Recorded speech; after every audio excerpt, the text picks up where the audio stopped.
Hello, Libra. How are you doing? It's Raina here, and this is your March 2018 Life Path Update. I'm going to be doing an oracle card reading, just a few cards plus a law of attraction card to kind of get you in the mood for things in your life that may be transpiring. Maybe you want some second opinions, or what's the word, just confirmation from the universe, who knows. But do keep in mind that this is a general reading, and I offer a life path reading, not anything like this, but definitely kind of looking at if you're like at a crossroads in your life. It's using your natal chart, however.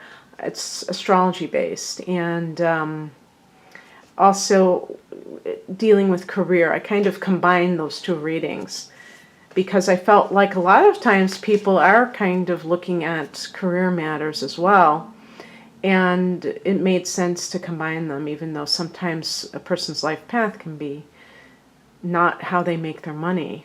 You know, looking at the North Node and looking at the midheaven point, lots of stuff in the chart.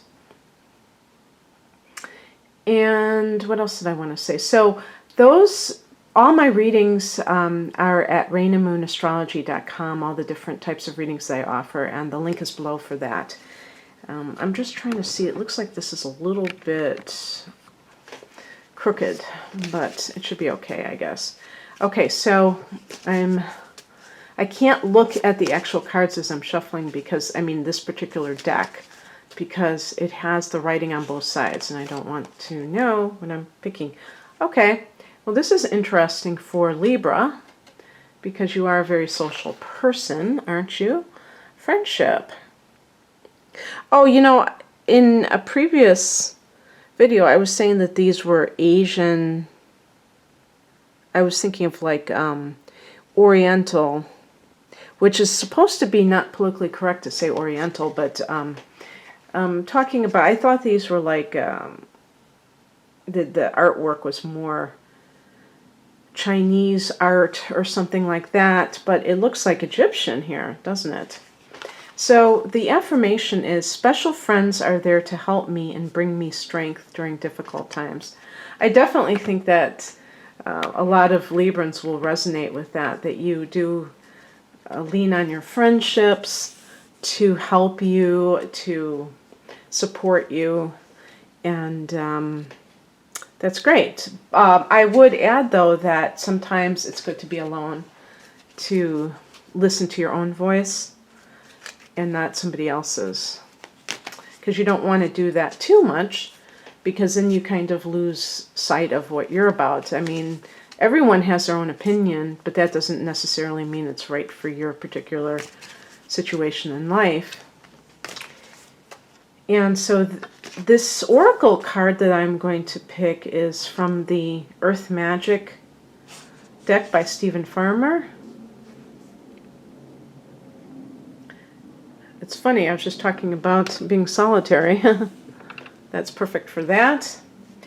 And so I'm picking 3 different oracle cards. I've got so many of these things to the side that I need. See? They are like stacked upon each other. So this is a card from the Sandra Ann Taylor Energy Oracle deck. Door to personal healing and happiness.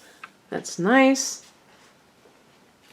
And then the last card will be from the Keepers of the Light Oracle deck. So let me just shuffle here.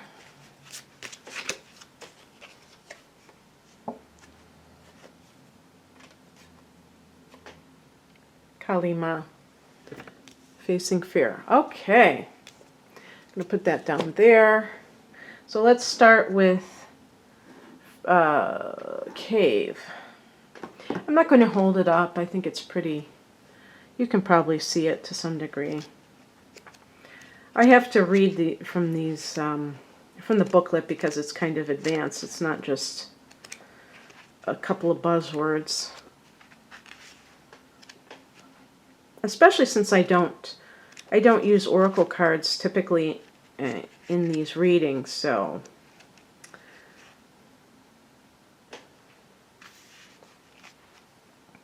As the sun sets, the crescent of the new moon appears in the distance as this ancestral human creates his art, painting on the walls of the cave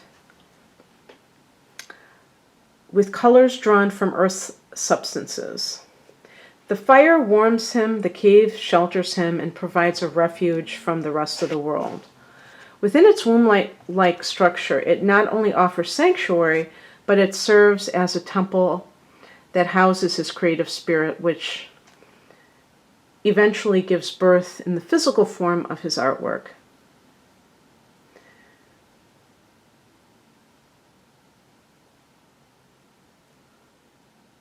There is a quiet, still place inside of you that will always be available as a sanctuary. Yet finding such a space in the natural world will enhance and complement this internal place of peace. Whether it is a cave, meadow, forest, seashore, or any other setting in nature, this is where you can see, hear, and feel the presence of the Creator in your surroundings. Let it become a temple for your heart and soul. Rather than having your computer, television, or any other human-made device or activity be your sanctuary, allow yourself to discover the perfect place in nature where you can simply be and breathe.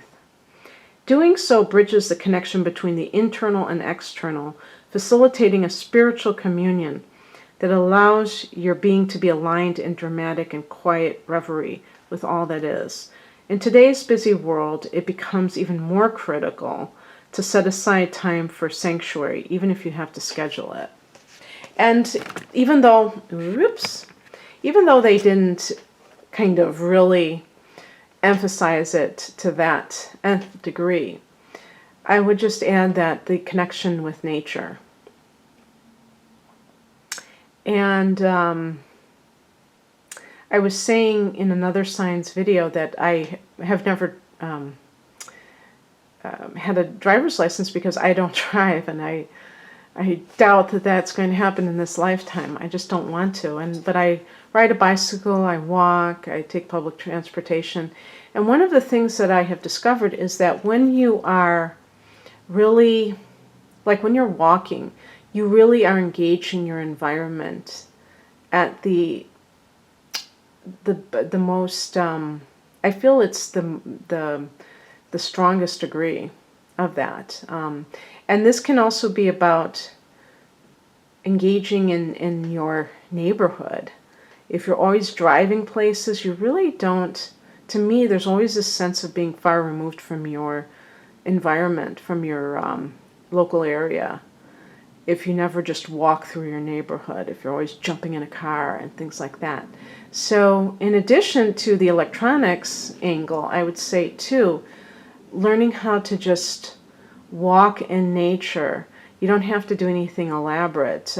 Walking in a park, walking on a tree-lined street is a wonderful way. And I do these things, it's not like something that I just say to myself, okay, now you're going to do this. It just organically happens based upon the fact that I have to walk, I guess you could say, is that I do power walks. And I'm not talking about where you're,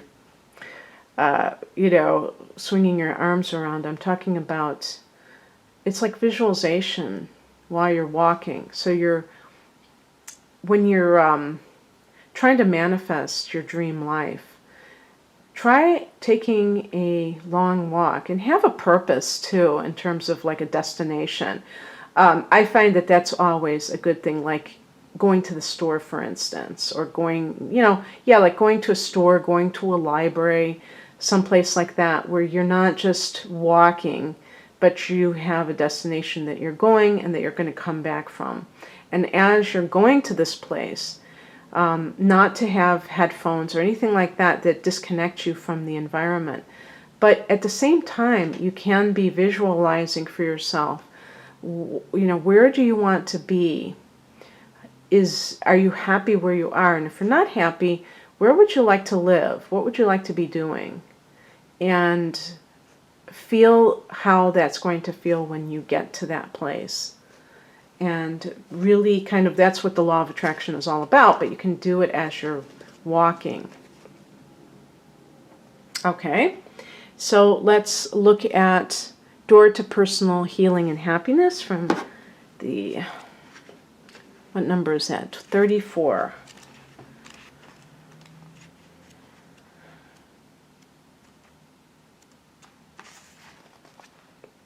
New beginnings in your personal life. This card is a harbinger of positive change. The beautiful light-filled door opens into a lush, rainbow-lit spring filled with vibrant lotus flowers. Let's just see. Just so I know that you guys are visual creatures, so there's the rainbow. Whether you're working on some inner healing, such as breaking an addiction, or looking to make some external changes, such as finding a new place to live, this card signals that your life is opening up and new opportunities are about to appear. The changes you've been working on are ready to blossom with wonderful results, so make sure you see personal intentions through with continued action and optimistic expectations. And you are going to have a full moon in your sign that is a blue moon, Libra, on March 31st. So that could also signal ending, breaking bad habits, ending addictions, and, for every ending, there's a new beginning. Affirmation. I am strong, focused, and self-directed. I have the power to create wonderful new realities in my life. I like that a lot. Now let's look at Kali Ma, facing fear. I almost said releasing fear. Facing fear. Major spiritual changes are unfolding. This is your chance to soar. Kali Ma is the Hindu goddess of death and rebirth. She brings old cycles to an end so we can experience transformation. She is a strong, fierce, fiery, and powerful image of the divine feminine. Many have been intimidated by her, but she is a mother energy and therefore completely loving. She's like a fierce mother protecting her child from harm. She has a dark energy like the night sky, but it consumes fear and leaves only love. She is the twin flame of the god Shiva and has even been known to slay his ego so that he can reveal his true loving self. This is a time when you are able to look fear in the eye and move away from it. Fear is just energy, and energy can be changed.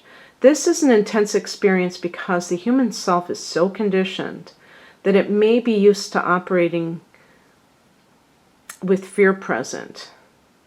When the fear is gone, it may feel as though an emptiness is there, but this is space for love and miracles to enter. You're being filled with the courage of spirit now so that you can move from this phase of your life to the next.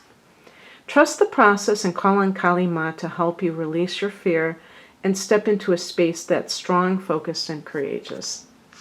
Ooh, I like that one too. Okay, Libra, well, it looks like there definitely is change on the horizon for you, and that it's going to improve your life and open up your life, and perhaps you need to get into the natural world in order to kind of figure out what it is that you want to bring in. If you're going to let go of something, you also want to bring something in, and set intentions for that. The next new moon, when is that going to happen? In March, is going to be on March 17th. So, just to let you know. Okay, Libra, take care of yourselves. Bye.